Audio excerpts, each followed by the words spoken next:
Greetings of peace and welcome. My name is Carolyn.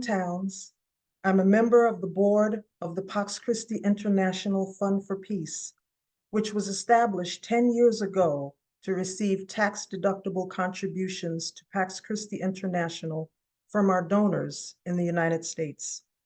We are so happy that you are joining us, where we can come together to collectively grieve all of the violence and atrocities in our country and in our world, moving forward to a place of healing and hope using nonviolent action. And if at any point during this meditation you experience any discomfort beyond your own window of tolerance, please remember that you are your own best teacher and take care of yourself. So I invite you to welcome this moment in its fullest. And if you are able to do so, please close your eyes or lower your gaze.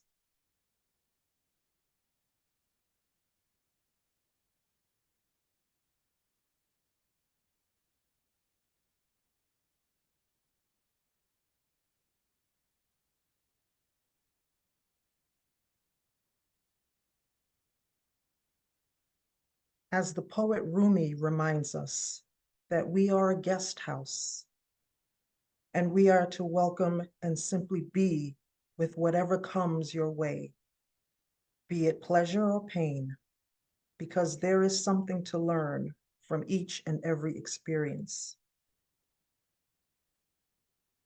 In order to move to a place of healing and hope, we must first acknowledge the pain of violence, the pain of war, the pain of senseless death and destruction.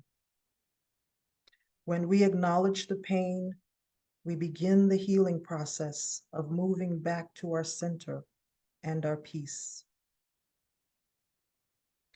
And as we know, there is much to grieve in these times. But it is in our center and in that peace where we can really embrace our innate practice of being nonviolent, whether that is communicating nonviolently or actively engaging nonviolently in our day-to-day lives. Embracing our center also means we tap into our empathy, where we feel things deeply. Violence and injustice have left deep scars on the collective soul of humanity. The pain we feel is a testament to our shared humanity and our capacity for empathy. Recognize this pain, this grief, as a call to action and transformation. I invite you to think about all you have lost, whether it's a loss of connection, the loss of employment, loss of a loved one, the loss of control or freedom. Is it the loss of a way of life? What you knew to be true is no longer, and you have lost that sense of truth. Have you lost faith in something or someone? And if you have no personal losses, then open your empathy vessel to those who have lost lives, homes, livelihoods, families, and whole communities. Bring your empathy to those who have lost faith in our democracy, our way of life, our way of being civil to one another.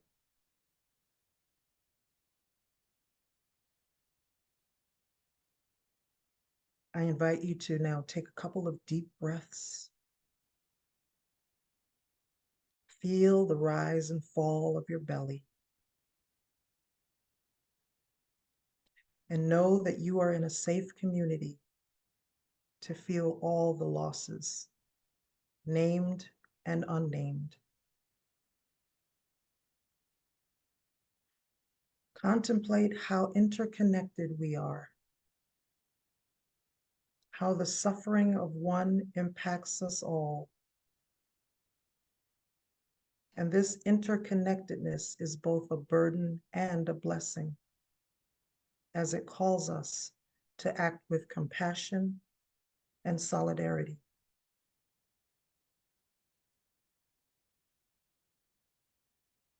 Reverend Martin Luther King Jr. once said, "Injustice anywhere is a threat to justice everywhere." And we are caught in an inescapable network of mutuality, tied in a single garment of destiny. Whatever affects one directly affects all indirectly. So let us begin by acknowledging the weight of violence and hurt in our world. Feel the collective sorrow that permeates our world. Imagine the sorrow as a heavy blanket covering us all. Allow yourself to feel the depth of this sadness without judgment. I invite you to acknowledge the pain.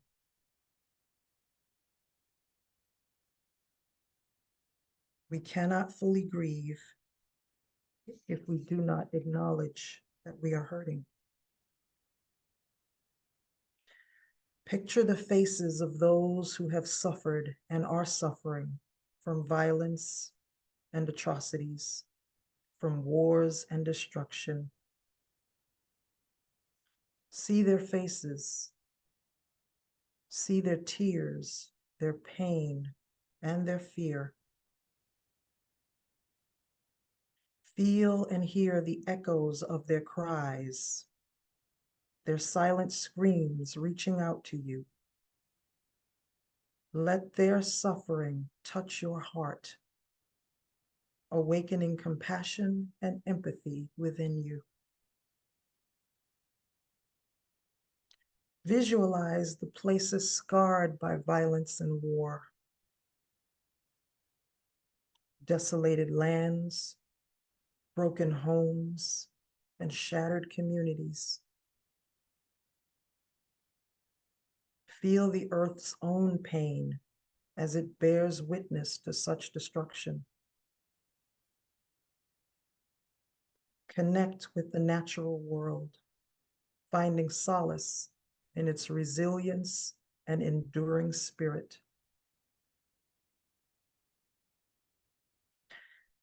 Now imagine a pool of clear, still water, and let the weight of the world's suffering be reflected in its depths. And as you gaze into this water, see the ripples of violence diminishing. Feel the healing power of compassion as it begins to mend the broken places. And as you allow that healing power of compassion and empathy to be reflected in that water, the ripples of violence and pain are diminishing further and further.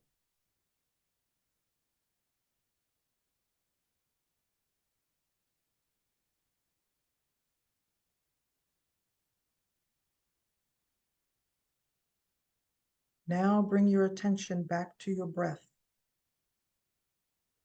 With each inhale, draw in strength and resilience.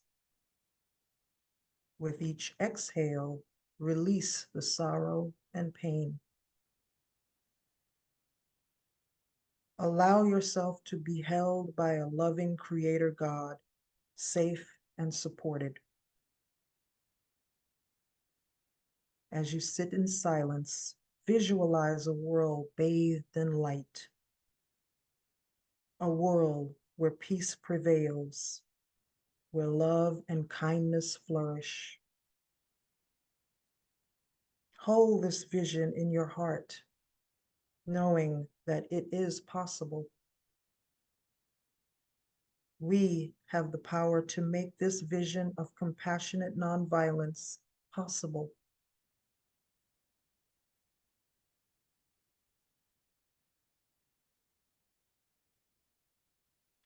And when you are ready, gently open your eyes and carry the seeds of compassion and hope with you as you re-engage with the world.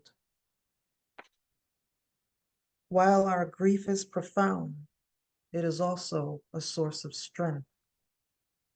It reminds us of our values and our commitment to a more just and peaceful world.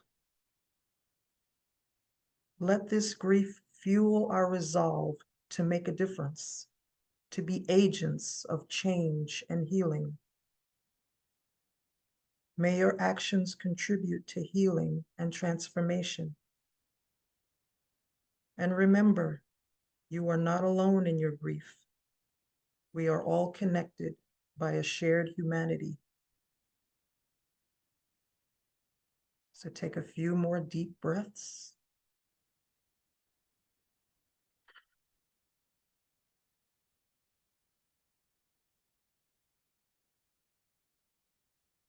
And so it is. Thank you for sharing in this sacred pause. Now I'd like to introduce you to our speakers, who are incredible expressions of nonviolence, compassion, empathy, and joy. We will first hear from Rivera's son. Rivera is an award-winning author, activist, and trainer of nonviolence living. She is editor of Nonviolence News, an online publication dedicated to illuminating the stories of social justice issues, creative action, effective solutions, and actions from around the world. Rivera also works for Bene Nonviolence Service, whose mission is to foster justice, peace, and the well-being of all through education, resources, and action for nonviolent change. We will then hear from Michelle Sherman, a retreat presenter and spiritual director. Michelle is the program director for nonviolence and campus outreach at Pax Christi USA, where she works with young adults in the Pax Christi Young Adult Caucus, the campus partners, and the intergenerational program called Peace Pairs, along with the Catholic Nonviolence Initiative, which she will speak to in her presentation. And at any time during the presentations, please feel free to ask questions using the Q&A function on your screen. And as our time is limited, we may not get to all the questions, but please reach out to us once you get the follow-up email. And so I invite Rivera to begin. Thank you so much, Carolyn, and everyone in this call for being here. It's a really powerful thing to come together and reconnect to the stories of nonviolence and what makes it powerful, particularly as things seem dire, things seem intense, things seem like, wow, nonviolence could never work.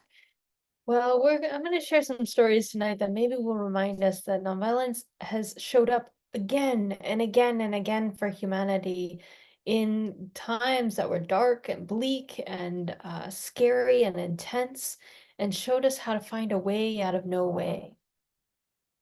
When we say the word nonviolence, it's actually this enormous word, right? It's huge. When we think of nonviolent action, we often think about things like protests, strikes, marches, but there are over 300 different methods of nonviolent action alone, and that doesn't even count the other things that might go into the word nonviolence, things like philosophies, skills, practices, systemic and structural interventions. So I'm going to start my talk by sharing with you one of my young memories of engaging nonviolence. Here I am with my mother, my father, and my 4 siblings picking potatoes on our farm right where I am calling in from today. this is a nonviolent action. But it took me maybe 20 years to figure that out. It wasn't until I learned more about Gandhi and the spinning wheel and the SALT campaign and this idea that we construct the new world as part of resisting the old that I recognized that picking potatoes and, dodging mosquitoes as a young person on a farm, which is really not cool, not nearly as cool as I know it is now, was actually a form of nonviolence and nonviolent action, directly intervening in some of the ways that big agriculture causes violence and destruction to our earth and to human bodies with the use of pesticides and chemicals. So nonviolence, I like to think of it as happening in many dimensions. The first dimension is how we practice nonviolence towards ourselves. And we're all too familiar with how we practice violence to ourselves, right? We know how we abuse our bodies, how we cause harm to ourselves with our dietary challenges, health problems, mental health issues, maybe even just overwork and stress. And, sometimes we feel like, well, what difference does it make if I practice violence versus nonviolence to myself? Look at the world, it's on fire. But when you really reflect on the fact that every single day, every single one of us is showing up as a social, cultural, and political being, making choices to either act or not act for social justice or social change, how we're treating ourselves in the midst of those choices is either going to open up our awareness that we have choices and embolden our courage, our sense of strength in making those choices, or it's not. We're going to walk around shut down and tuned out. So if we look at this picture, this man is sitting in a community garden, practicing meditation, maybe listening to music. He has found a way to practice a little bit of nonviolence towards himself. And when he gets up from this spot, he's going to be a little bit less likely to get into a fist fight with somebody else, to go agitate a conflict with someone else. And this behavior writ large is going to add up and multiply. But we can also practice nonviolence in groups, nonviolence towards one another. And if you think about it, humans always have conflict. We are always going to have conflict. It's part of being human. We see things differently. How we handle that conflict is going to determine whether it turns into a violent conflict or a nonviolent conflict. And the more skills and practices we have, like restorative justice, talking circles, active listening, conflict skills, mediation, and a host of other practices, the more likely we are to work through our disagreements with one another without resorting to violence. And this, of course, scales up. This goes to big social issues, as you all well know. One of the growing trends as a political force reshaping human history is the use of these tools like boycotts, strikes, occupations, blockades, shutdowns, sit-ins, walkouts. The list goes on and on. We know that nonviolent action is actually twice as successful as its violent counterparts in doing things like ending occupations, changing a tyrannical government regimes, repelling foreign invasions. It's a powerful thing, and it is something that we need to know about. What you're looking right here is the largest protests in human history. They happened in 2021 when the farmers and their families in India rose up to stop a set of laws that were objectionable. But of course, we know in this time of climate crisis that there's another dimension of practicing nonviolence, something that we don't always think about, but we need to think about more and more. And that's nonviolence towards the earth. It's not enough anymore to just practice nonviolence towards other human beings. We know that if we don't stop the destruction, devastation, extraction, exploitation of the earth, then humans are going to suffer one of the largest acts of violence we have ever brushed up against, our own extinction. So we need to practice nonviolence towards the earth. And it's not just for humanity's sake, it's also for all the other creatures that live on this beautiful and sacred planet with us. Nonviolence is really kind. It's not going to just work in one dimension at a time. It often works in multiple dimensions. So in this community garden, where this mostly Black community faced food deserts and the inability to access healthy, fresh food, they built a farm. And it became a place of feeding the community. It also became a place where they could practice nonviolence towards themselves and reconnection with the earth. It also became a form of social justice and social organizing as people recognized the systemic and structural causes of poverty and the way that racism interacts with it. And of course, because it's an organic farm, they're practicing nonviolence towards the earth as well. So I edit Nonviolence News, and every week I set out to do the seeming impossible and go find nonviolent stories, 30 to 50 of them each and every single week. And you know what? Each and every single week, I do that. And it's not that hard because people are all over the world using their creativity and their ingenuity and this almost endless toolbox that is nonviolence to challenge injustice wherever and however they see it. We find success stories, we find recent actions, we look at things like economic justice or racial justice or environmental justice. And over again, we see how truly remarkable human beings are. So given that we're actually experiencing some challenges in the US around elections, I thought I'd pull out a couple stories that I've run across over the years. The first one I want to talk about is Bolivia. You know, Bolivia in 2019 faced a very similar situation to what we in the US did in 2020. They had an election that was contested by the right wing. So the right wing lost, but they said, oh, we don't believe that the election is real. We think that's a false result. We're going to have marches and rallies in the streets.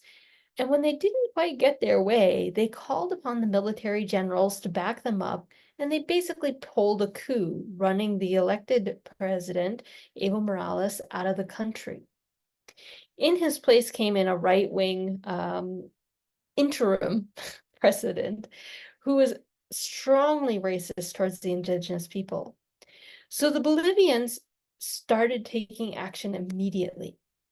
They organized caravans, they set up roadblocks, and they shut down the entire country with a series of general strikes throughout 2020, saying we need new elections now.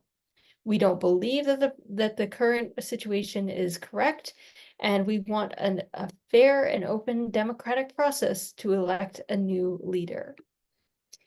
They pushed for this to happen even amidst great repression, and they achieved that. They forced the interim president to hold a new election, in which case she was voted out of power and a new left-wing president was voted in.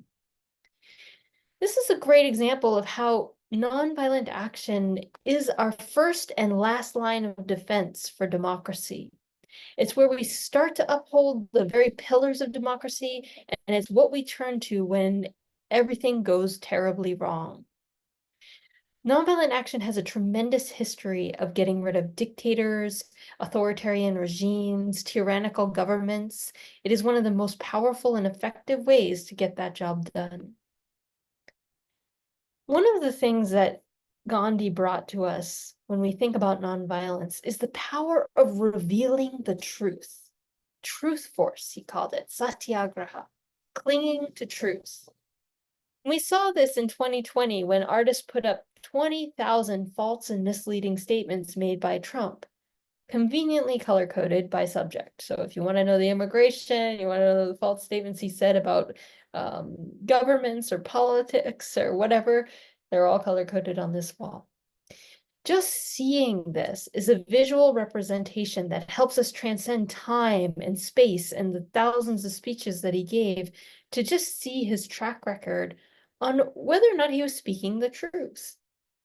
This is an example of truth force in action. Another aspect of nonviolent action is that we go directly to the problem. We directly intervene in the violence.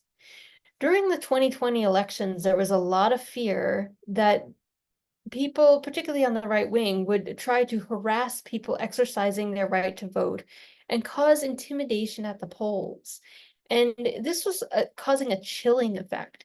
So groups like Joy to the Polls, DC Peace Team, Meta Peace Teams, and a host of other groups all across the country did a concentrated effort to train thousands of people to go to the polling places and provide nonviolent protective accompaniment to people casting their votes, to be on hand in case things got squirrely, to help nonviolently de-escalate tensions.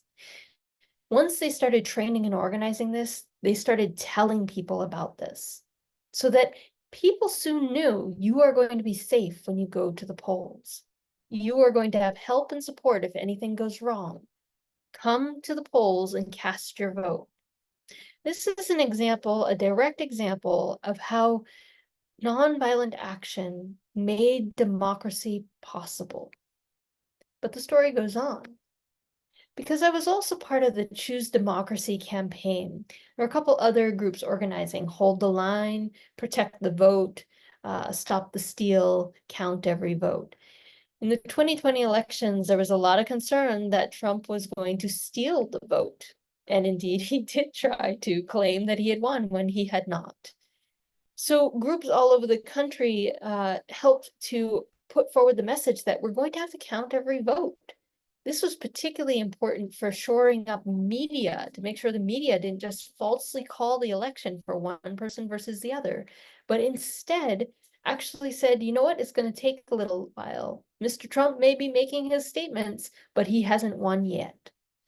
And indeed, this allowed Trump's ability to say that he had won that election. Again, nonviolent action, providing the first and last line of defense for democracy. But there's other things too that we can do as citizens using nonviolence and all of the toolbox of it. One of the things that we're deeply worried about is the amount of division and animosity and polarization going on in our society. And we're up against tough odds because there are billions of dollars being poured into mass media trying to get us to fear and hate one another. So what can ordinary people do amidst that? Well, we can either be part of the problem or we can be part of the solution. And one of the ways we can be part of the solution is engaging in every single conversation, online or off, with the intention of restoring the ability for our citizenry to have civic discourse. We can talk about tough issues in a way where both parties feel respected.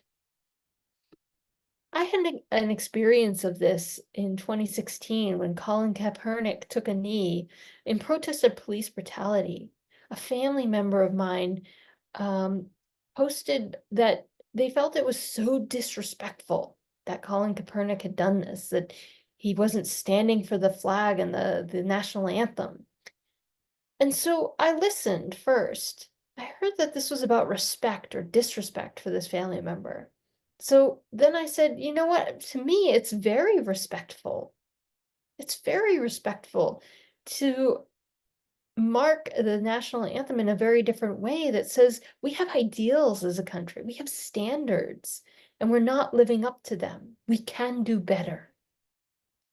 Well, to make a long story short, a little while later, this family member came back online and posted, you know what? I was wrong. I thought this was about disrespecting our country, and I have since learned that this was actually one of the highest forms of respect that someone could do, is to really take a knee and say, we need to do better than we are. These are the kind of discourses that we could be having on all the issues that help reduce hate and fear and walk us back from the rising threat of violence. This is not a small thing. In 1962, Algeria had just finished a brutal, bloody war of independence. And they had two parties that were formed to rule the newly independent Algeria. The problem was they couldn't agree on anything, and sure enough, their democracy broke down, and the two parties splintered, and they both grabbed their guns, and they started a civil war. Well, the people of Algeria weren't having this. They were like, enough war. So they held a huge rally. They voted to go on general strike to stop the civil war. And then unarmed citizens went to go stand in front of the two armies, to lay down in the roads, to block the troops, and to hold those armies in their place until they negotiated ceasefires and got back into the parliament building to do the business of running the country. This is a great example of nonviolent action being the last line of defense that kept Algeria out of a civil war. We saw this also in the People Power Revolution in the Philippines in 1986, when again, Ferdinand Marcos, the dictator, tried to steal power from the elected opposition leader, Corazon Aquino. The story is a lot more complicated than that, but I'll start there. The people filled the streets by the millions. And there was this one moment in the days of protest where Marcos was going to send his troops to fight with the rebelling military and start a civil war. And Cardinal Sin got on the radio. That was his name, Cardinal Sin. And he said, people of the Philippines, please go to the streets, stand between the armies, and stop this bloodbath from happening. People literally stood in front of tanks. The nuns got down on their knees and lifted their crosses and said, in the name of God, stop. Do not go to war. And indeed, they stopped that civil war from happening. They pushed Ferdinand Marcos out of power, and they got Corazon Aquino into power as a democratically elected president. We are seeing all over the world this pattern of contested elections and people power, nonviolent action rallying to uphold what the people want. Peruvians kicked out their unelected interim president in 2020. Indigenous Guatemalans in 2023 had to hold a ceremony as a roadblock for democracy. Bangladesh just kicked out its prime minister, long story there, but just recently had democracy in action as people power in the streets. And Senegal, just this spring, went through an incredible campaign where mostly the students, the young people, and the poor people of Senegal forced the political elites to stop stalling and trying to delay their elections and to hold them as planned, in which case their candidate actually ended up winning those elections. So when we think about these times, we have to remember the big, broad toolbox of nonviolent action is at our disposal. We know that nonviolent action is powerful, that it's successful, that it works, and ironically, that it keeps us a lot safer than descending into violence to try to get our way. I'll share with you one of my favorite stories in closing. So we think about nonviolent action as working only through these mass movements where millions of people take action. But sometimes you are the right person at the right time in the right place to take a nonviolent stand and change everything. In 2021, this Maori lawmaker was thrown out of the New Zealand Parliament building for wearing what you see in this picture. He was supposed to be wearing a tie, a Western tie, and he refused. He said, I will not wear the colonial noose. And they said, our dress code says that you have to have a tie. And they stopped him from speaking and they threw him out of the building. Well, the next day, he could have capitulated, but the next day, he put on his traditional necklace here, and he walked back into the Parliament building, and he tried again to speak and deliver his message from the day before, engaging in an act of nonviolent civil disobedience to the colonial dress code. This forced the Parliament to open up the committee on the dress code, And indeed, they overturned centuries of a racist colonial dress code because of this one man who said, I will not comply. I will not go along with this injustice. It is bad for you and it is bad for me. And so I will be the person to make a change. When we think about nonviolence, that is its power, that we find it in ourselves at each and every moment that we can, to say, I will be the person to make this change. I refuse to go along with violence as usual, and I will do something highly unusual and engage nonviolence to transform my life, my community, this situation, and sometimes even the world. Thank you so much. Wonderful. Thank you so much, Rivera. Powerful. Now we will hear from Michelle Sherman. Michelle? Thank you. It's truly a gift and an honor to be here. And so thank you so much for the invitation to share. And I loved how Carolyn opened with the meditation on grief. And one of the images there was water and of ripples. And so continuing that idea of ripples, I'm going to share my screen here and share some work of Pax Christi USA, Catholic Nonviolence Initiative, and our Young Adult Caucus, as we try and share these ripples and expand these ripples. And I always like to start with an acknowledgement of all the people, because we cannot do this work alone as individuals. And so acknowledging all the people, many of whom are here in a Pax Christi photo, but I always find that helpful to just recenter in community. And I come fresh off of a Pax Christi Young Adult Caucus retreat, which was for peacemakers in their 20s and 30s. We gathered in Washington, D.C. over the weekend.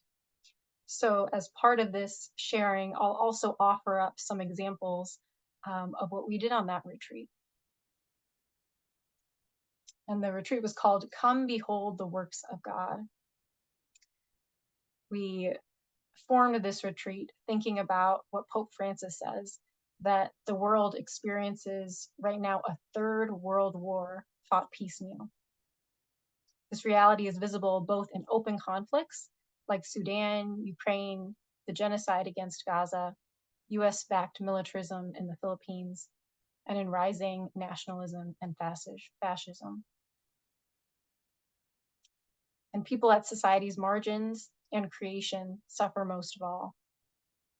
To the world's ills, the Pope, following Jesus, offers the alternative of nonviolence as a spirituality, a constructive force, an effective method for social transformation, and a powerful way of life committed to the well-being of all.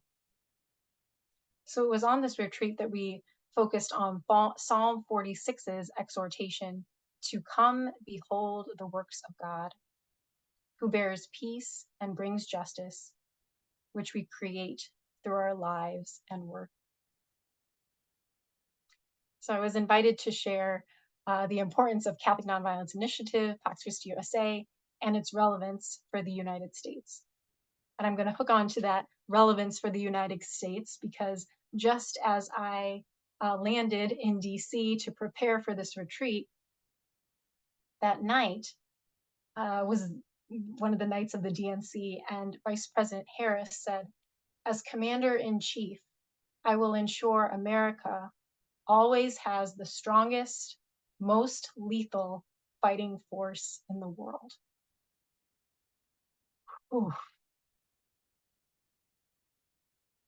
So you can imagine hearing that and then going into a retreat and holding space for peacemakers whose at our very core, we do not want to hear that America will have the strongest, most lethal fighting force in the world.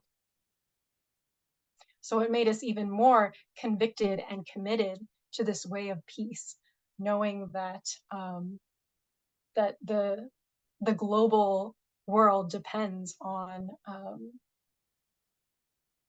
not in security and arms, but security and solidarity.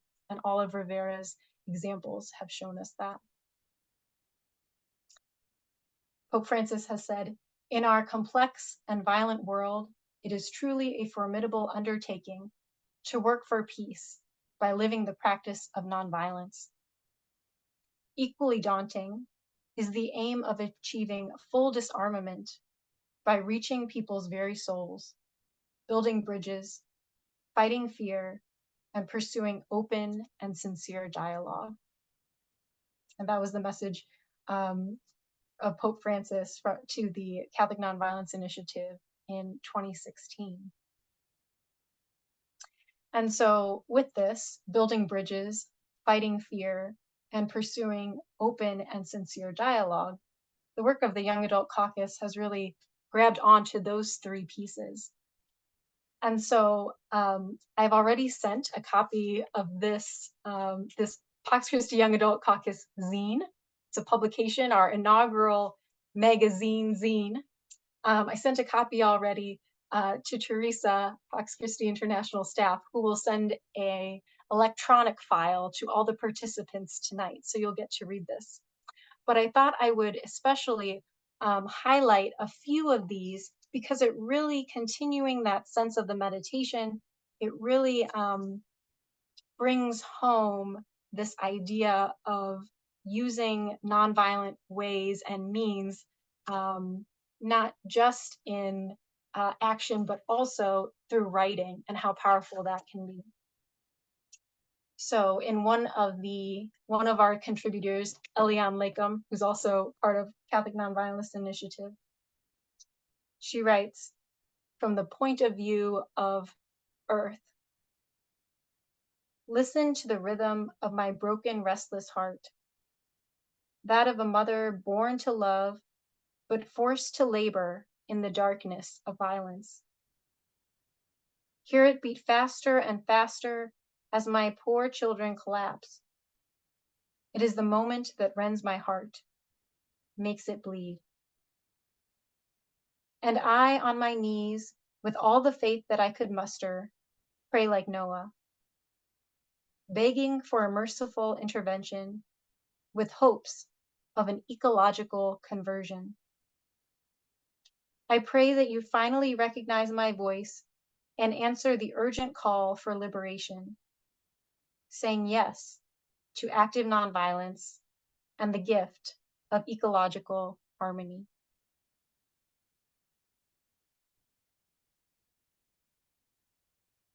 Part of our retreat, as with all things with Pax Christi, is the model of prayer, study, and action.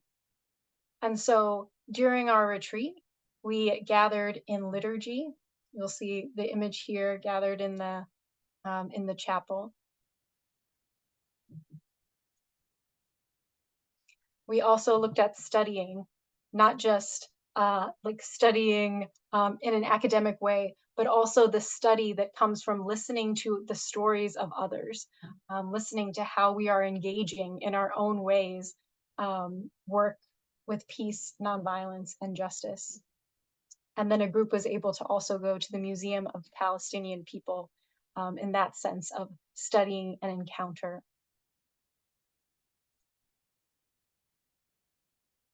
This is another entry from the Rose and Barbed Wire P-Kayak zine.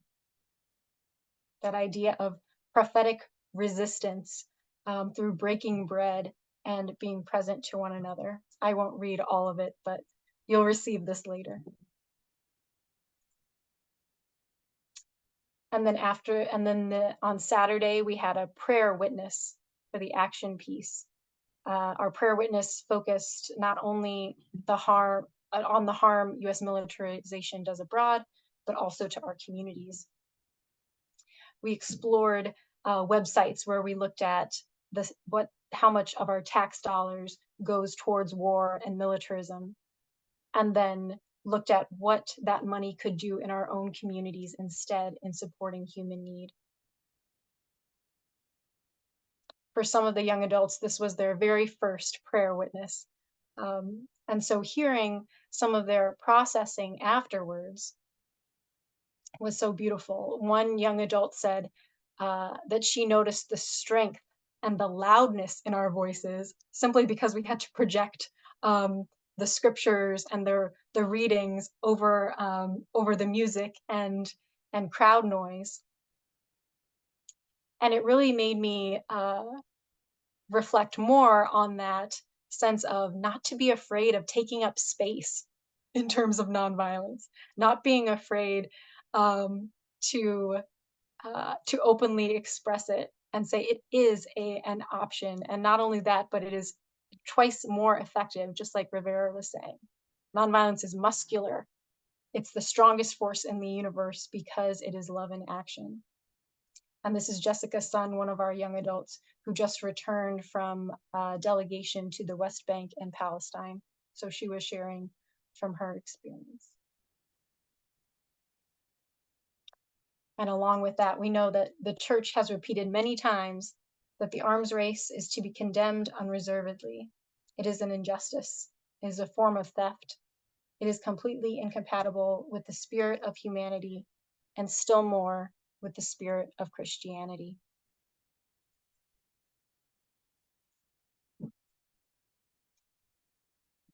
Another practice that we did during the retreat was group asset mapping. And I know it's hard to read. I included the pictures because I think it's nice for the visual impact. The one on the left shows all the groups and organizations that our young adults are part of. People used multiple Post-its. And this left me feeling just very hopeful, even within the midst of despair and grief. Just recognizing that the small amount of us in this room are contributing all of our efforts to all these different groups, some faith-based, some not, some civic engagement, was just so moving. And then the piece on the right you'll see was we invited retreatants to share what are some gifts of yours that you can contribute to nonviolent action. And again, like Rivera said, there are so many ways to be engaged. And one of the ones that I loved here was theater kid diaphragm and music, because again, that idea of projection, of sharing the message.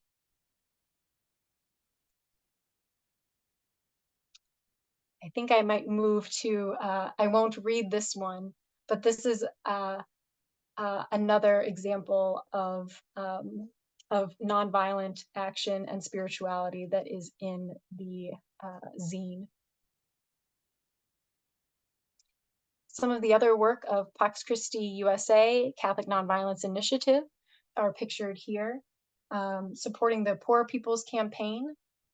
This image here on the left is the night that Russia invaded the Ukraine. Pax Christi young adults organized and held a prayer witness outside the Russian embassy. And then this is an intergenerational group 2 years ago that went as part of our young adult retreat to the March for Our Lives against gun violence. Some pictures of Pax Christi's high school chapters. And just a word about Peace Pairs, which is our intergenerational movement building co-accompaniment program, where a young adult is paired with a member of the movement that has been engaged in peace building for decades. And then at the end of their year, they do an outward facing project. Some examples of more of our young adults. And then an area of hope, going along with Catholic Nonviolence Initiative and the work of Pax Christi too. One of the things that we really promote is allowing or giving space and supporting young adults who would like to learn more about peace work, and sponsoring them to go to different conferences, universities. And so these are 3 of our young adults who we sponsored to go to a conference on St. Teresa of Avila in the nuclear age. So it was all about nuclear disarmament, and hearing their reflections and how much it meant to them to be given a scholarship to go to a conference that they otherwise wouldn't have been able to go to learn more. It was just very moving. And then we think, what would it look like for every Catholic college in the United States to be trained in nonviolence? What would that look like? And what what a powerful force that would be. So that's some of the work of Catholic Nonviolence Initiative in the US has been having trainings available at colleges and universities and forming coalitions of hubs. And with the last couple minutes I have, I'll also mention that one of our big projects is a fall series that we've been doing for 3 years. This year, the theme is synodality and nonviolence. And this is a series for college students that you can learn more about. CNI Fall Series. So. And then I'm just going to skip to this last one. We have a Pax Christi National Conference coming up September 6th and 7th, and I will drop information about that in the chat as well. And then for Catholic Nonviolence Days of Action that are coming up September 21st to October 2nd, we have a series of things. We'll have a Pax Mass with a report back from the Palestine delegation right before Mass. And then on the 21st, International Day of Peace, Rosemary Pace and members of the delegation that went to Japan will be reporting back as well. So thank you all. I'm grateful to have this opportunity to share more about Pax Christi Young Adults and Catholic Nonviolence Initiative. Thank you, Michelle. So at this time, you can still put your questions, if you have any questions for Rivera or Michelle, in the Q&A function on your screen. I will start with a basic question, because I've heard that there's a collective, I know there's a collective sadness, sort of this underlying grief, which is why we began the webinar with a meditation. And I pose this question to you both. How do you see nonviolent action as a way of healing and hope? Rivera, I'll start with you. Well, there's a wonderful quote from Joan Baez that I really love, which is that action is the antidote to despair. And I find that to be really true for myself personally, and I invite others to try it out and see how it works for them. I think nonviolent action is a little bit like a set of tools. It's like a hammer or a saw or a screwdriver. Anybody can pick it up. They can build anything that they want, for better or for worse. But the spirit and the intention through which we pick up that boycott or strike, or we go to a protest or a rally, is going to really change the thing that we build with that tool. So if you want to build healing through a protest or a vigil, organize it or go to it with that intention. If your intention is powerful enough, you can do that almost no matter what is going on. It's a lot harder if it gets really raucous, but you know, if you're the organizer, you have a lot of power in that equation to create a healing environment. You can also choose to do more inward-facing nonviolent actions as intentional healing ceremonies and rituals for your community. So choose wisely. Sometimes the work we need to do is within, and sometimes the work we need to do is without, and sometimes it's both. Thank you. Michelle? Well, you know, one of the quotes I would have read had I had more time, and maybe this is a invitation, is from Michael Angel Martin, who's one of our young adults. And he said, "Not everything that works helps, but everything that helps works." In other words, we know that our compassionate presence results in healing and peace.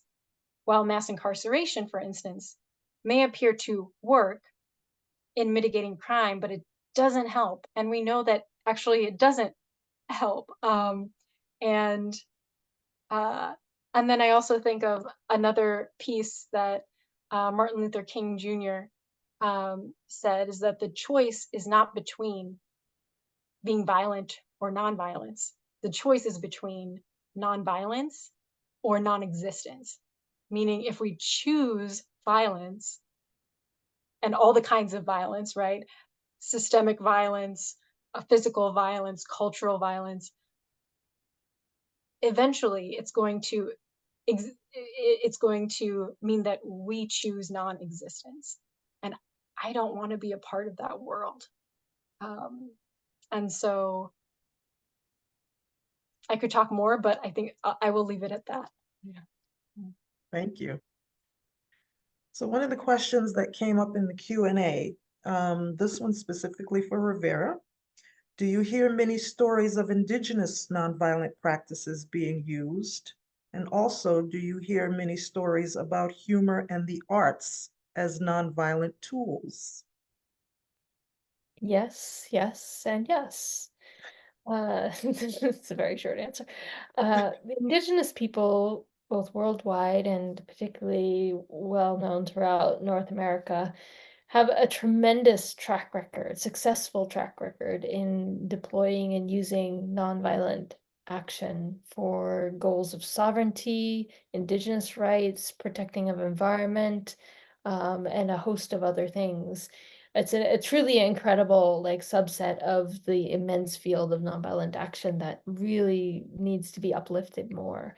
Because when we think about Indigenous people, First Nations, when they are upholding their sovereignty with nonviolent action, when they're saying to corporations, no, you can't come in here and build a mine, they are showing to the entire world, they're modeling to all of us how to defend our nations with nonviolent action.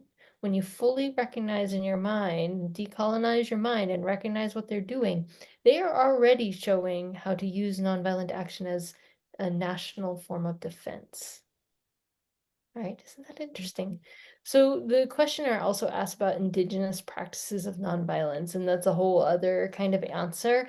There are a lot of different examples of that, and every indigenous people, they have their own traditions and they have their own expressions of nonviolence that they might articulate in one way or another.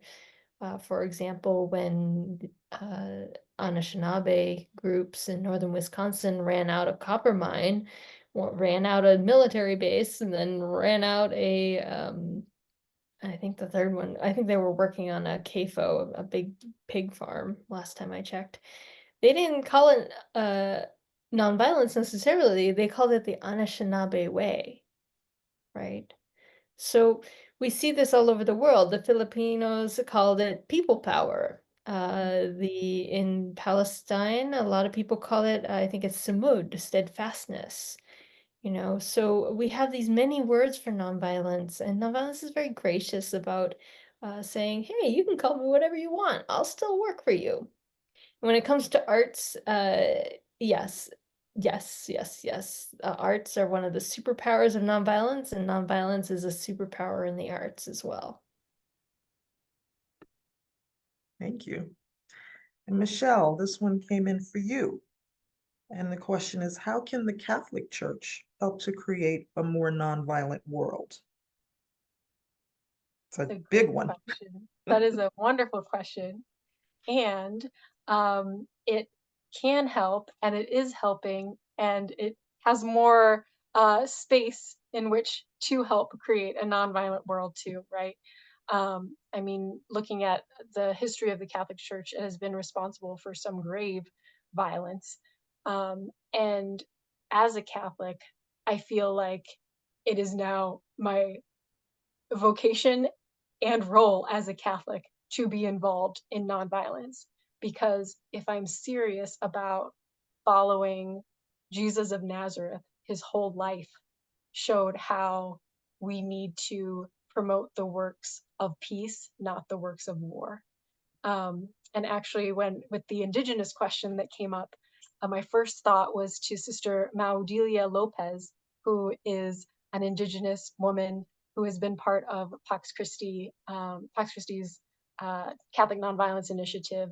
Met her in 2022 at the Rome conference, and in very similar to one of the cases that Rivera was mentioning, an Indigenous woman, multinational corporation was coming in to mine on Indigenous land, and she brought a case against the Canadian government and won. And so it's these, and this is what I think is so important about the work that Rivera does in uplifting these stories, because they are not told on regular media that you just turn on.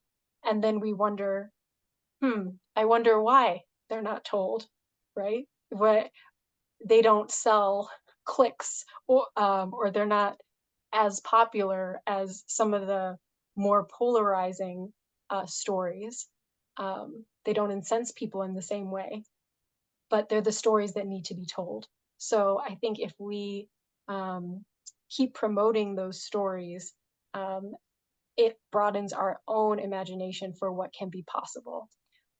So I'd encourage everybody to check out the Catholic Nonviolence Initiative, justpeace.net website to hear more of those stories on how the Catholic Church can help and does help to create a more nonviolent world. Thank you. Well, that's all the time we have for questions, but if you have any burning questions, I invite you to follow up with us when you get the email from us with the links and the recording. And I'm sure Rivera and Michelle would be happy to, answer any further questions that you may have. So I want to thank Rivera and Michelle for their presence, their wisdom, and their commitment to a nonviolent world. We need more like them. And I'll pass it to Teresa DeVivo for a word from Pax Christi International.